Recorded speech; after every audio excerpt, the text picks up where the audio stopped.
nasib Palestina masih terus di ujung tanduk. Usai gencatan senjata Hamas dengan entitas Yahudi di pertengahan Januari lalu, militer Yahudi masih melakukan serangkaian operasi militer. Kini mereka mengalihkan serangannya ke tepi barat. Sekitar 70 warga Palestina tewas dalam serangan beberapa waktu lalu. Serangan ini menandakan entitas Yahudi tidak pernah bersungguh-sungguh menjalankan perjanjian gencatan senjata. Ancaman terhadap Palestina juga datang dari Amerika Serikat. Presiden Donald Trump berencana untuk menguasai Gaza dan merelokasi penduduknya ke sejumlah negara seperti Mesir, Yordania, dan Indonesia. Ambisi jahat Amerika Serikat dilansir dari The Jerusalem Post. Dilansir dari The Jerusalem Post, utusan Donald Trump untuk Timur Tengah, Steve Witkoff, pada Minggu, 19 Januari 2025, mengatakan bahwa Trump ingin merelokasi setidaknya 2 juta warga Gaza ke Indonesia. Rencana relokasi warga Gaza ke Indonesia disebut sebagai upaya Trump untuk mempertahankan gencatan senjata Israel Hamas. Trump beralasan, Gaza sudah tidak bisa lagi dihuni oleh warga karena tidak aman dari peperangan. Mereka perlu direlokasi ke tempat lain secara permanen agar bisa bahagia. Dia beralasan, warga tidak bisa kembali lagi ke Gaza karena penduduknya tidak mempunyai alternatif tempat hunian. Itulah sebabnya pemerintah Amerika Serikat meminta agar ada negara lain yang bersedia menampung penduduk Gaza. Tahap selanjutnya, Trump berencana untuk mengambil alih Gaza. Amerika Serikat akan mengambil alih dan mengelola Gaza secara efektif. Kami akan memiliki kendali penuh dan bertanggung jawab untuk membersihkan semua senjata dan bom yang belum meledak, ujar Trump.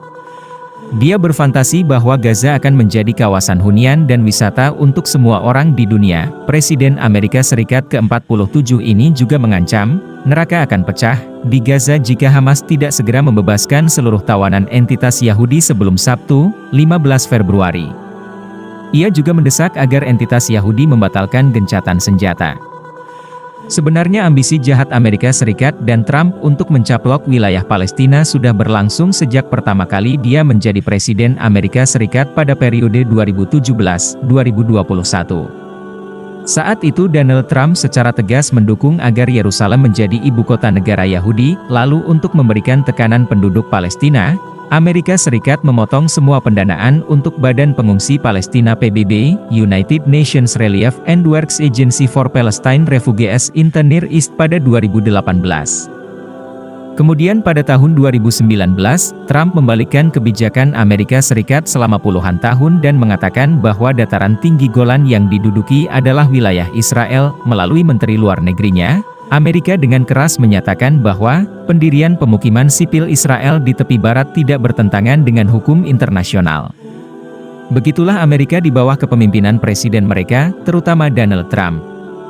Amerika secara terbuka menyatakan dukungan mereka terhadap penjajah Zionis Yahudi untuk terus mencengkramkan kuku tajamnya atas Palestina. Relokasi bukan solusi.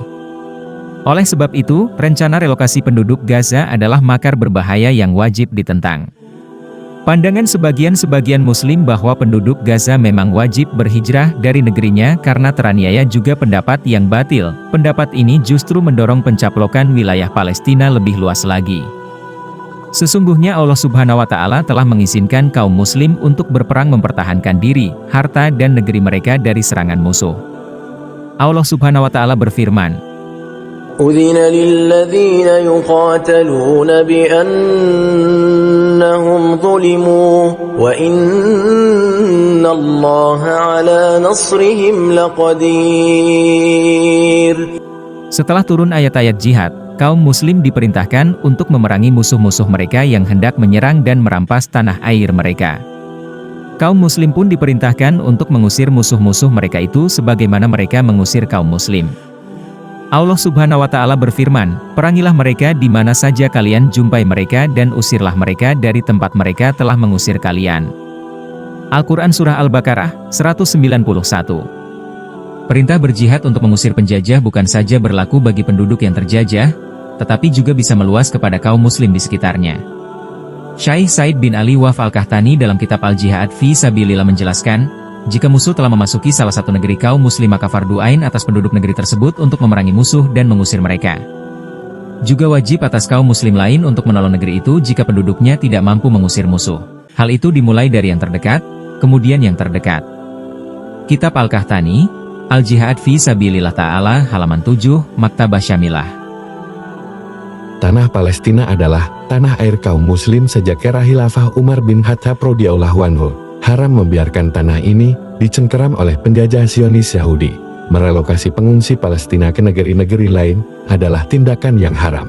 Ini sama artinya dengan memberikan tanah kaum muslim secara cuma-cuma kepada kaum penjajah. Kaum muslim juga harus menolak semua kebijakan yang menjadikan wilayah Palestina berada di bawah kendali pihak asing, termasuk PBB sekalipun. Resolusi PBB nomor 181 tahun 1947 telah menjadikan Yerusalem sebagai wilayah yang berada di bawah kewenangan internasional. Keputusan PBB ini adalah makar dari negara-negara barat yang ingin melepaskan status Yerusalem sebagai bagian dari negeri kaum muslim. Ironinya, hari ini para penguasa negeri-negeri muslim justru memperlihatkan sikap tunduk pada ketongkakan negara-negara barat dan institusi boneka mereka. Alih-alih mengirimkan pasukan untuk berjihad mengusir entitas Yahudi, para penguasa muslim malah merendahkan diri mereka sendiri kepada Zionis Yahudi dengan menawarkan perdamaian. Padahal Allah Subhanahu wa Ta'ala telah mengingatkan dengan firman-Nya, "Janganlah kalian lemah dan meminta untuk berdamai, padahal kalian lebih unggul di atas mereka.